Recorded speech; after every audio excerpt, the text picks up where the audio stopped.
Vamos a Mateo capítulo 5, por favor. Dice, viendo la multitud, hablando de Jesucristo, viendo la multitud, subió al monte, y sentándose vinieron a él. ¿Quiénes? Sus discípulos. ¿Por qué creen que hayan venido a él sus discípulos? O sea, Jesús ve un montón de gente. Como que dice, bueno, con permiso, yo estaba con ustedes, pero ya me voy. Y lo ven los discípulos que se suben al monte y lo siguen. ¿Por qué creen? Porque querían aprender más. Querían estar con Jesús. Ellos sabían que estar con Jesús es el mejor lugar donde podían estar. Comidos o no comidos, era el mejor lugar donde podían estar. Y cuando los discípulos suben con Jesús y están en el monte, Jesús empieza a enseñarles y nace esta enseñanza de Mateo 5, 6 y 7. Son 3 capítulos consecutivos de una enseñanza que Jesús da en el monte. Ahora, porque hemos empezado con este versículo, porque es necesario que usted y yo aprendamos las cosas que Dios nos quiere enseñar en su palabra para aplicarlas en nuestra vida personal y en nuestra vida como congregación. Hemos estado estudiando, mirando la palabra ya por 3 semanas, un tema que le pusimos unidos y de acuerdo, ¿se acuerdan? Como dice la Escritura, estando todos unánimes, juntos. ¿Sí? Y así es como debemos estar nosotros también. Vimos la semana pasada que para orar también podemos declarar confusión en los planes de Satanás. ¿Se acuerda de eso? ¿Sí? Usted y yo podemos orar porque hay un enemigo. ¿Se acuerda que Pablo en Efesios capítulo 6 nos dice que no tenemos lucha contra carne ni sangre? O sea, la lucha no es contra la suegra ni contra la nuera, ¿sí? La lucha es contra principados y potestades, ¿sí? En las regiones celestes, contra demonios, puede ser en una sola palabra. Ahí sí tenemos lucha, ahí sí tenemos que estar peleando, estar pendientes. Ahora, no sé si a usted le ha pasado, pero estos últimos días, y hablo ya a lo mejor unos 2 meses, hemos estado teniendo ataques fuertes en la congregación a diferentes niveles. Cosas que parecen enfermedades naturales, físicas, que de momento en una oración, ¡pum!, se van, te das cuenta que no era físico, que era espiritual, ¿sí? Situaciones donde la economía se ha frenado, horas y de momento fluye, y dices, entonces no es que la economía se contrajo, sino estaba ahí algo deteniendo mi economía. Y esto que está pasando en la congregación lo podemos frenar también como congregación. Volviendo al punto 3 que estamos repasando ahorita, es declarar confusión en los planes de Satanás. ¿Se acuerdan cómo Dios trastorna las ruedas más bien los carros de Faraón? ¿Sí? Podemos orar eso nosotros también. Señor, trastorna los planes del diablo. Lo que sea necesario, decláralo, óralo. También vimos en el número 4 que podemos declarar confusión, desacuerdo en los grupos o en los demonios que se confabulan contra nosotros. ¿Sí? Y me gusta porque hay gente que me dice, ¿y dónde dice eso? Qué bueno que pregunte así, porque si no, nada más estamos aquí haciendo como que cuentos de Walt Disney, ¿verdad? Y no, estamos haciendo la palabra. ¿En dónde dice eso? En 2 de Crónicas 20:22 dice, cuando comenzaron a entonar cantos de alabanza, Yahvé puso contra los hijos de Amón, de Moab y del monte de Seir las emboscadas de ellos mismos que venían contra Judá y se mataron los unos a los otros. Entonces yo puedo orar que lo que los demonios o los grupos estén haciendo en contra mía, las trampas que estén poniendo, los ataques que estén preparando, se fueran contra ellos. ¿Sí me voy a entender? O sea, no estamos hablando, no estamos inventando una doctrina, estamos viendo lo que dice la palabra y lo estamos poniendo en práctica. No es lo mismo, ¿verdad? No es lo mismo, les voy a inventar algo y luego a ver por qué lo respaldo, que mirarlo en la palabra y decir, entonces mejor de aquí lo saco y lo pongo en práctica. Eso es lo que estamos haciendo. En Isaías 44:24 dice, así dice Yahvé tu Redentor ya ve que lo hago todo, que extiendo los cielos, que extiendo la tierra por mí mismo. Y dice el versículo 25 que deshago las señales de los adivinos y enloquezco a los agoreros, que hago volver atrás a los sabios y desvanezco su sabiduría. Y podemos ver allí cómo nosotros también podemos orar esto. Señor, declaramos en nombre de Jesucristo que las señales de los adivinos y sus agüeros y sus hechizos y sus maldiciones no nos tocan.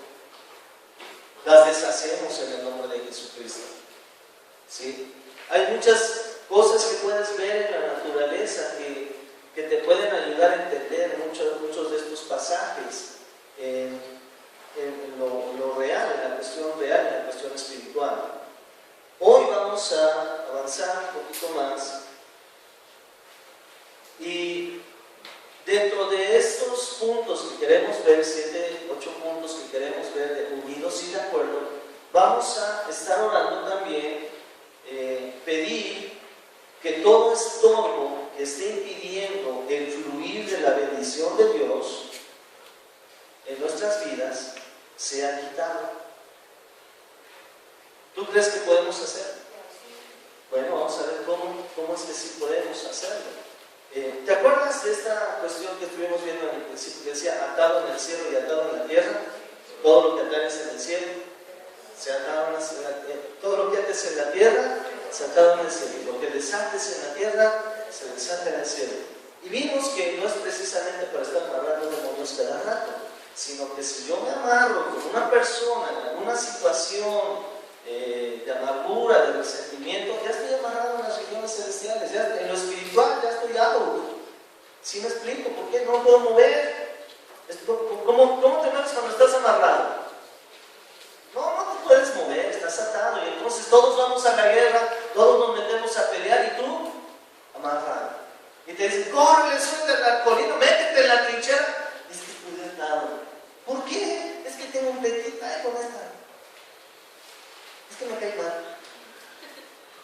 Pues ya lo oramos, desátate aquí, perdónala o pídele perdón y ya desamárrate y córrele. Y empezamos a pelear. Ahora, a veces los causantes de que la bendición de Dios no fluya en nuestras vidas no es Dios o no es el diablo, sino somos nosotros. ¿Sí se ha dado cuenta de eso? Y a veces no es que el diablo esté ahí parando la bendición. Contaban un chiste una vez, decían que pasó un predicador y vio al diablo ahí sentado en la banqueta ahí enfrente de la congregación, llorando, pobre demonio. Se acerca el pastor y dice, ¿qué te pasa, chamuco? ¿Qué tienes? No, pues es que mi abuela mía, señala a una congregación, es que en esa congregación todo me echa la culpa, todo yo. O sea, él no eran los mismos congregantes los que se estaban tapando la bendición. Por ejemplo, te paras detrás y te multa el diablo.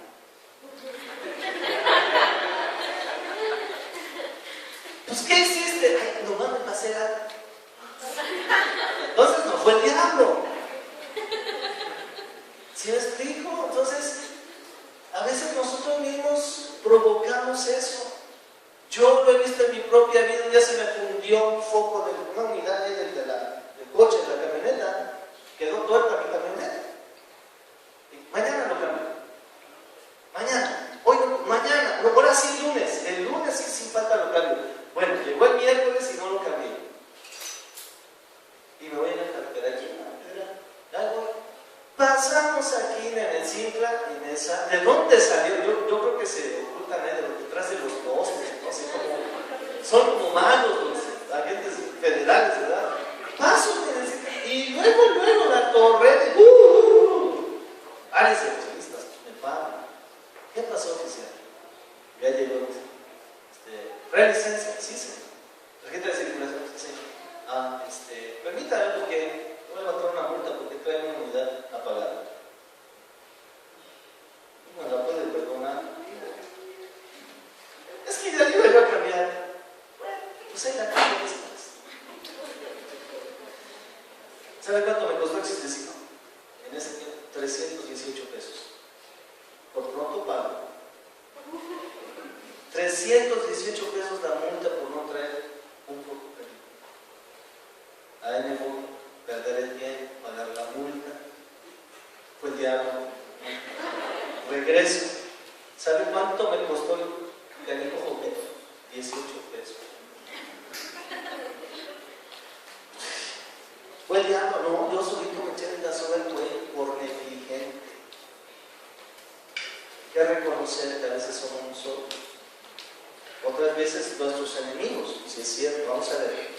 En Daniel capítulo 10, Daniel 10, dice: en el año tercero de Ciro, rey de Persia, y eso si lo quiere marcar, subrayar o poner una marquita ahí en su Biblia, es bien importante que lo veamos. Es el año tercero de Ciro. En el año tercero de Ciro, rey de Persia, fue revelada palabra a Daniel, llamado Belsasar, y la palabra era verdadera y el conflicto grande, pero él comprendió la palabra y tuvo inteligencia en la visión. Dice: en aquellos días yo, Daniel, estuve afligido por espacio de 3 semanas, no comí manjar delicado, no entró en mi boca carne ni vino, ni me ungí con ungüento hasta que se cumplieron las 3 semanas. Y el día 24 del mes primero estaba yo a la orilla del gran río Hiddekel, y alcé mis ojos y miré, y aquí un varón vestido de lino y ceñidos sus lomos de oro de faz. Su cuerpo era como de berilo, su rostro parecía un relámpago, y sus ojos como antorchas de fuego, y sus brazos y sus pies como de color de bronce bruñido, y el sonido de sus palabras como el estruendo de una multitud. Voy a hacer un paréntesis aquí. ¿Han visto los demonios que sacan en Hollywood?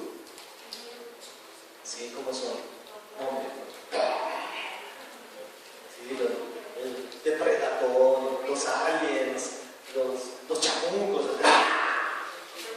Nomás imagínate que se te apareciera este muchacho.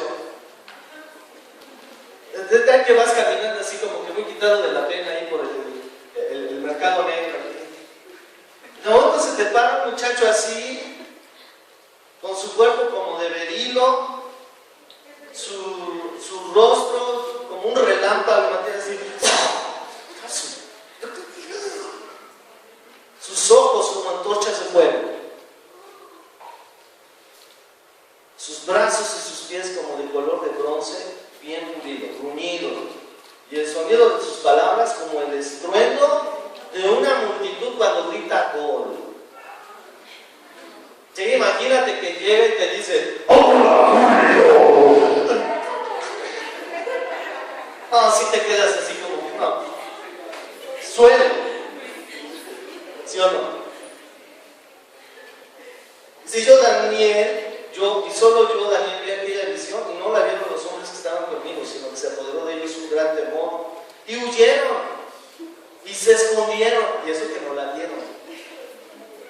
Sí, porque si solo yo, Daniel, vi aquella visión, no la vieron los hombres que estaban conmigo, sino que se apoderó de ellos un gran temor, y huyeron y se escondieron. O sea, corrieron y no sabían ni por qué.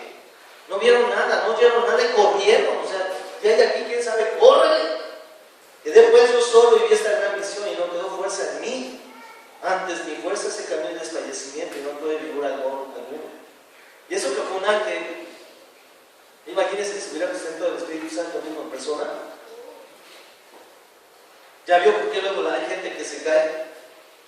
Llega el Espíritu Santo y sopas. Pues esto nomás por un ángel ya sentía feo. 8. Pero oí el sonido de sus palabras, y al oír el sonido de sus palabras, caí sobre mi rostro, en un profundo sueño, con mi rostro en tierra, y aquí una mano me tocó e hizo que me pusiese sobre mis rodillas y sobre las palmas de mis manos. Y me dijo: Daniel, varón muy amado, está atento a las palabras que te hablaré, y ponte en pie, porque a ti he sido enviado ahora. Mientras hablaba esto conmigo, me puse en pie, temblando. Entonces me dijo: Daniel, no temas, porque desde el primer día que dispusiste tu corazón a entender y a humillarte en la presencia de tu Dios, fueron oídas tus palabras, y a causa de tus palabras yo he venido. No mandó a pedir al ángel. ¿Sí? Acuérdense que hemos estado viendo que podemos pedir a Dios ángeles. pero no a un ángel específico. ¿De acuerdo? Entonces, dice el versículo 13: mas el príncipe del reino de Persia se me opuso durante 21 días. Imagínense, vea qué clase de ángel está hablando. O sea, no estamos hablando de los querubines o de los cupidos que salen en el 14 de febrero ahí en las revistas. Así es, los chamaquitos encuerados con alas, su barquito. No, estamos hablando de un ángel. Imagínate su rostro así, con cuerpo de berilo, el rostro de relámpago, los ojos como antorchas de fuego. O sea, ¡wow!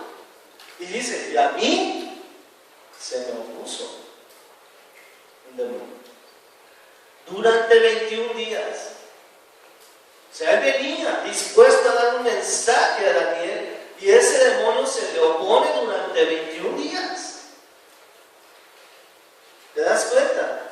Dice el versículo 13: mas el príncipe del reino de Persia se le opuso durante 21 días. Pero he aquí, Miguel, uno de los principales príncipes, vino para ayudarme y quedé allí con los reyes de Persia. Vino para ayudarme. Vino, o sea, imagínate, él solo, y no podía. ¿Por qué? Porque había un demonio ahí esperando. Y no pasa. 21 días. Hasta que viene Miguel y dice, como que ya estuvo bueno, ¿no? Si uno pudiera contra otro, dos le resistirán. Miguel se sabe la palabra de Dios, yo creo. Y entonces viene la ayuda de este ángel y le pegan al demonio y entonces ya es soltado. Y el versículo 14 dice: he venido para hacerte saber lo que ha de venir a tu pueblo en los postreros días, porque la visión es para esos días. Ahora, fíjate por qué causa vino este ángel. No vino a decirle, porque ya viene para darte la lana que estabas esperando. Fue enviado para traer revelación, nada más. Pero el diablo no quería que Daniel tuviera revelación de Dios. Ay, ¿qué dice? No dice eso. He venido para hacerte saber lo que ha de venir a tu pueblo en los postreros días.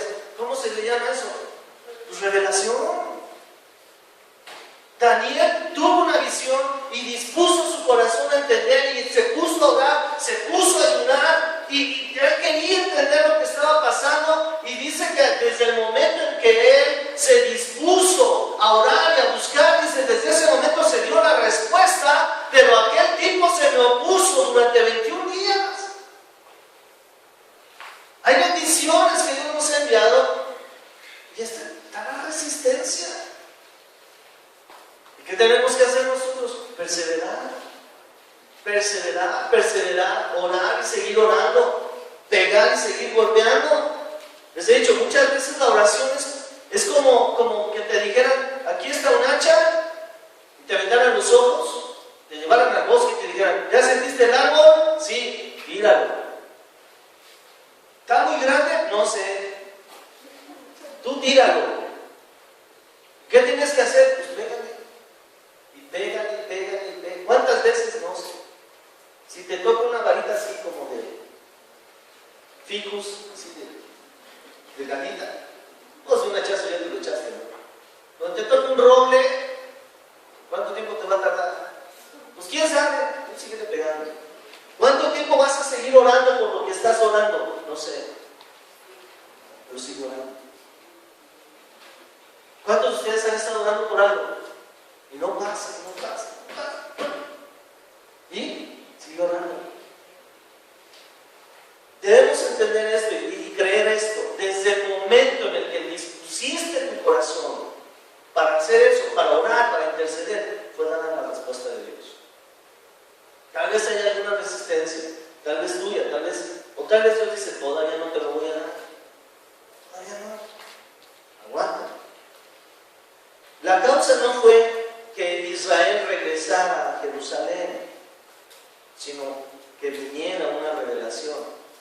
Porque Israel no regresa a Jerusalén Israel regresa a Jerusalén desde el año 1 de Ciro. Luego nos dicen, no, es que quería salir el pueblo de Israel y no pudo porque se opuso el demonio. No era la salida. que Israel desde el primer año de Ciro ya estaba fuera. En Esdras 1 dice, en el primer año de Ciro, rey de Persia, para que se cumpliese la palabra de Yahvé por boca de Jeremías, despertó Yahvé el espíritu de Ciro, rey de Persia, el cual hizo pregonar la palabra, y también por escrito por todo su reino, diciendo, y ahí les dice, ya, se vayan los judíos, los que puedan, los que quieran, ya, váyanse, empiecen a reconstruir el templo de Dios. ¿Sí? Ahora, estamos hablando ahorita de esas ocasiones en las que tenemos una resistencia de parte de Satanás o de parte de algún demonio. En Nehemías capítulo 4, versículo 1, vaya para allá por favor, Nehemías capítulo 4, versículo 1.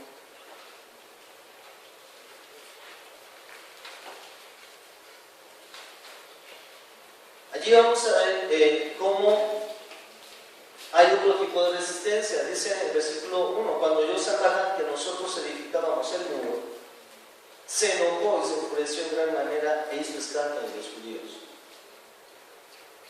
¿Por qué se enoja la gente contigo? Pues de que empiezas a prosperar, de que tu esposo te es bien. ¿No te ha tocado? Hay gente que se enoja porque tu esposo te es bien. ¿No te ha tocado que hay gente que se enoja porque tu esposo no te pega? De una señora que le preguntaba, ¿por qué tu esposo no te quiere, verdad? ¿Por qué? Nunca te pega. No, pues que no me quiere entonces. No, o sea, como no le pegaban, estaban enojadas con ella, ¿verdad? Pues no, ahorita no le pegan. ¿Qué se cree o qué? El motivo de la ruina, del enojo de Sanballat, era que los judíos estaban reconstruyendo el muro. Ya habían levantado el templo y estaban reconstruyendo el muro de Jerusalén. Y se dan cuenta los que habitaban ahí alrededor de Jerusalén, se enojan y ¿por qué va a levantarse?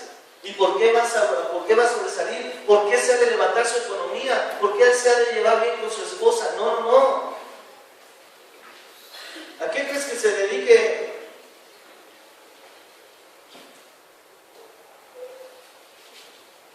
Es que hay ciertas potestades que tienen cierta actividad. ¿A qué crees que se dedique la Santa Muerte? Pues a matar. ¿Y por qué? Pues porque ese es su trabajo, ese es su chamba. ¿Sí me explico? Y debe haber otro chamuco por ahí que se dedica a dividir matrimonios, y debe haber otro ahí que se dedica a maltratar niños. Y hay otro que se dedica a que los aborten. ¿Sí me doy a entender? Entonces hay que pelear contra esos. Sí, y aquí Sanballat se enoja mucho, hizo escarnio de los judíos y habló delante de sus hermanos y del ejército de Samaria y dijo, ¿qué hacen estos débiles judíos? ¿Se les permitirá volver a ofrecer sus sacrificios? ¿Acabarán en un día? ¿Resucitarán de los montones del polvo las piedras que fueron quemadas? Estaba junto a Tobías Amonita, el cual dijo, lo que ellos edifican del muro de piedra, si subiera una zorra lo derribará. Y Esdras dice esto, oye Dios nuestro, que somos objeto de su menosprecio, vuelve el baldón de ellos sobre su cabeza. ¿Te das cuenta? Cuando oramos, Señor, que ellos caigan en sus propias trampas, que caigan en sus propias emboscadas, que se ataquen entre ellos solitos y que se desbaraten toditos. Ahí dice, Esdras lo está orando, vuelve el baldón de ellos sobre su cabeza y entrégalos por despojo en la tierra de su cautiverio, no cubra su iniquidad ni su pecado sea borrado delante de ti, porque se airaron contra los que edificaban. ¿Quiénes crees que son los que están edificando en Tepeaca? Ahí está junto de ti, míralo. Él está edificando en Tepeaca, tú estás edificando en tu ciudad, y hay un tipo que no quiere que lo hagas. Versículo 6 dice, edificamos pues el muro y toda la muralla fue terminada hasta la mitad de su altura, porque el pueblo tuvo ánimo para trabajar. Pero aconteció que oyendo Sanballat y Tobías y los árabes, los amonitas y los de Asdod, que los muros de Jerusalén eran reparados, porque ya los portillos comenzaban a ser cerrados, se encolerizaron mucho. Y primero eran nada más Sanballat y Tobías, ahora ya son los árabes, los amonitas, los de Asdod, ya se juntaron más. Y cuando se juntan más, pues los ataques son más pesados. Y conspiraron, versículo 8, conspiraron todos a una para venir a atacar a Jerusalén y hacerle daño. Versículo 9 dice: entonces oramos a nuestro Dios, y por causa de ellos pusimos guarda contra ellos de día y de noche. Y dijo Judá: las fuerzas de los acarreadores se han debilitado, y el escombro es mucho, y no podemos edificar el muro. Nuestros enemigos dijeron: no sepan ni vean hasta que entremos en medio de ellos y los matemos y hagamos cesar la obra. Pero sucedió que cuando venían los judíos que habitaban entre ellos, nos decían hasta 10 veces: de todos los lugares de donde volvieres, ellos caerán sobre vosotros. O sea, donde des la espalda, donde descubras el muro, allí te van a caer. Donde bajes la guardia, allí te van a dar. Eso es lo que está diciendo la Escritura. ¿Sí lo ves? O estoy hablando. Híjole, no sé, a veces me desconsidera.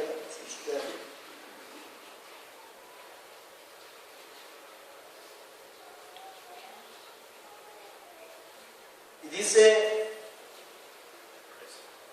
versículo 13: entonces por las partes bajas del lugar, detrás del muro y en los sitios abiertos, puse al pueblo ¿cómo?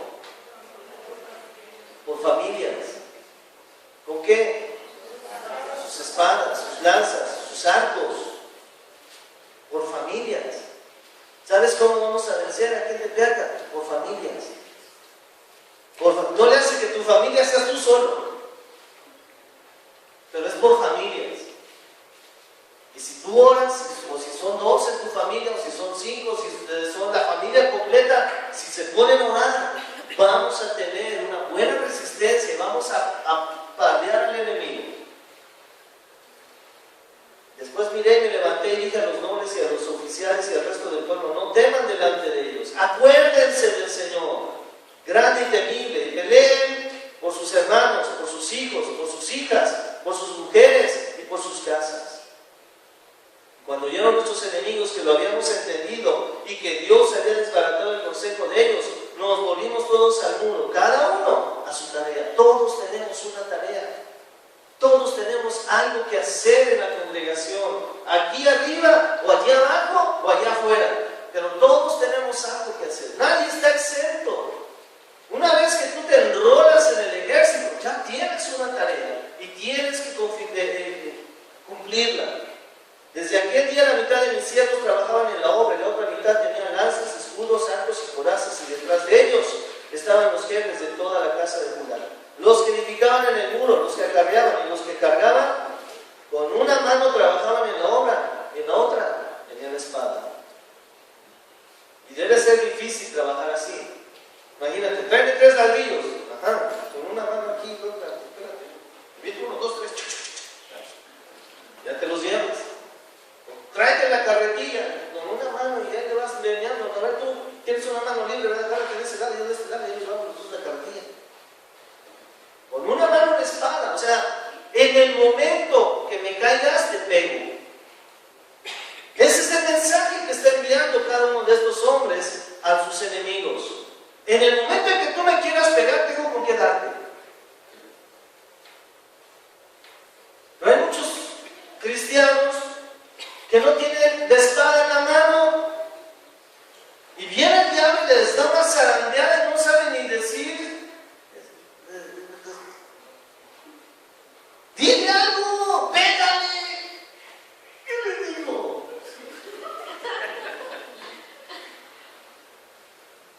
Escrito está que el diablo no se va a ir si le dices de groserías. No se va. Tienes que decirle la palabra de Dios. Jesucristo se defendió así de Satanás en el desierto, en la tentación, ¿te acuerdas? Que si eres hijo de Dios, y estas piedras que se conviertan en pan, y Jesús me dijo: pues, yo fuera panadero. No, dijo: no solo de pan y de hoy. No, pues entonces te subo y aviéntate, porque escrito está, dice el diablo, que a sus ángeles va a matar. Escrito está: no tentarás al Señor Dios. No digo: bien, yo me aviento, no quiero ahorita, pero sí me aviento. No fue eso. Debes tener la palabra de Dios en la mano. Cuando el diablo ve que tienes la palabra de Dios, créeme que la piensa 2 veces para ver si te pega, porque si yo voy donde se dé cuenta, me pega antes. Porque el Espíritu Santo te advierte muchas veces: ten